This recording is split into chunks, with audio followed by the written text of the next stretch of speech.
Alors, ah oui, l'histoire clinique. Que pensez-vous de cette ECG? Femme de 55 ans, histoire hypertension, traitée par un antagoniste en angiotensine 2. Quel est votre diagnostic? Pendant que je réfléchissais toujours, ça fait toujours plaisir. J'ai pas vu à combien on est de likes. Maximum de likes. Ça fait toujours plaisir, le temps qu'on a quelques réponses. Vous voyez que là, les réponses, c'est assez varié. Hein. Tachycardie sinusale, supraventriculaire, pas très clair là, sans se mouiller. Trine, type slow fast. 3 points de suspension, sous décalage. Allez, qu'en pensez-vous? Qu'en pensez-vous? Sinon, on va regarder M6. Allez, plein d'énergie positive. Allez, Trine, Kéa. Kéa avec une belle photo de la Tour Eiffel. Allez, Avi Anerty. Trine. Allez, je prends encore une réponse. Une réponse. Trine. Alors, c'est très joli comme tracé. Hein. C'est vraiment très, très joli. Hein. Donc, vous pouvez mettre déjà en commentaire ce que vous feriez.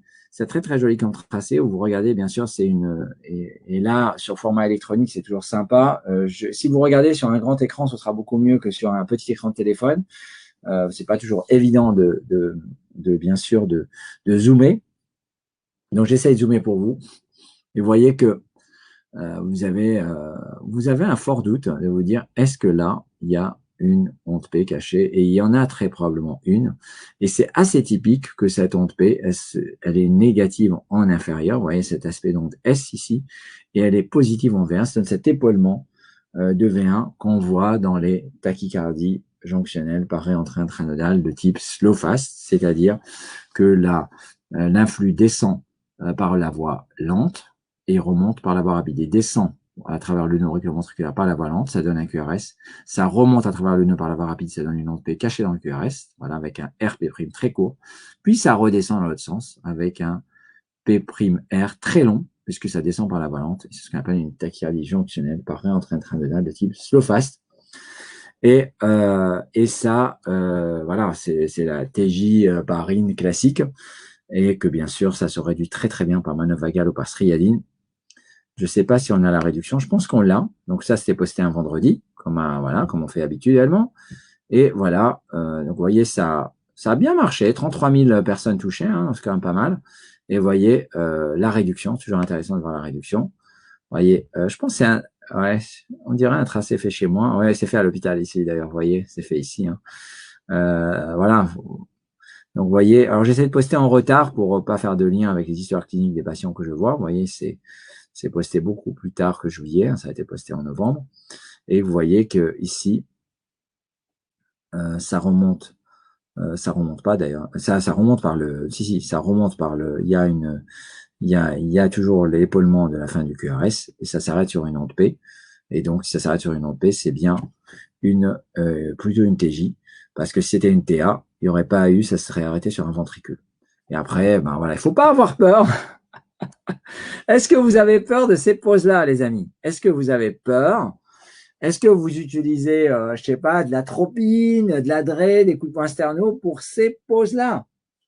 Dites-moi, est-ce que ça vous stresse, ces poses post-réductionnelles? Est-ce que c'est stressant? Voilà. Vous êtes aux urgences, faites la garde, vous réduisez cette TJ. Est-ce que c'est stressant pour vous? Est-ce que vous êtes... qu'est-ce que vous faites? Donc d'abord, regardez la manière dont on fait les tracés. Hein, c'est juste magique, c'est-à-dire on a vraiment le D de long, hein, vous voyez, et déjà c'est bien, on a le bien. On pourrait même rajouter au stylo ici que c'est une strialine pour bien s'en souvenir, parce qu'après on va oublier. On a bien la réduction.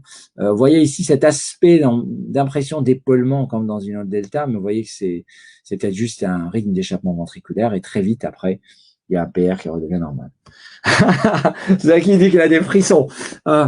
En fait, il faut prévenir le patient que ça donne une impression de mort imminente. Voilà, donc il faut quand même le prévenir.